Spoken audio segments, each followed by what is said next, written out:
اللہ من الشیطان الرجیم بسم اللہ الرحمن الرحیم۔ محرم الحرام کی چھٹیوں میں گھومنے جانا یہ کیسا ہے؟ تو یہ ہے کہ محرم کی چھٹیوں میں گھومنے جانا یہ کسی صورت میں جائز نہیں ہے۔ اپنے گھر میں فوتگی ہو جائے نا، بندہ فوت ہو جائے تو سارے رشتہ دار جو ہے وہ گھومنے نہیں جاتے، بلکہ ایک جگہ اکٹھے ہو جاتے ہیں کہ جہاں پر میت موجود ہوتی ہے، اور 3 دن تک افسوس کرتے رہتے ہیں، سوگ منایا جاتا ہے۔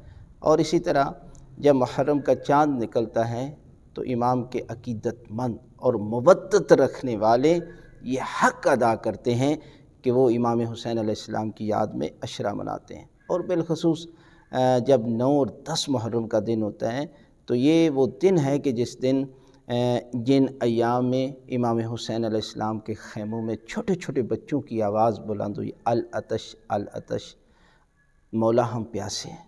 تو انسان اگر تصور کرے کہ وہ اس حالت میں کہ جب جوانان جنت کے سردار اور ان کی اولاد پیاسی ہے اور کربلا میں ان کی حالت کیا ہے، تو اس حالت میں وہ گھومنے پھرنے جائے اور پکنک کرے اور خوشی منائے، تو حقیقی معنوں میں یہ جائز نہیں ہے۔ اگر وہ مسلمان ہے اور اس کے دل میں اہل بیت کی محبت ہے تو وہ ایسا نہیں کرے گا۔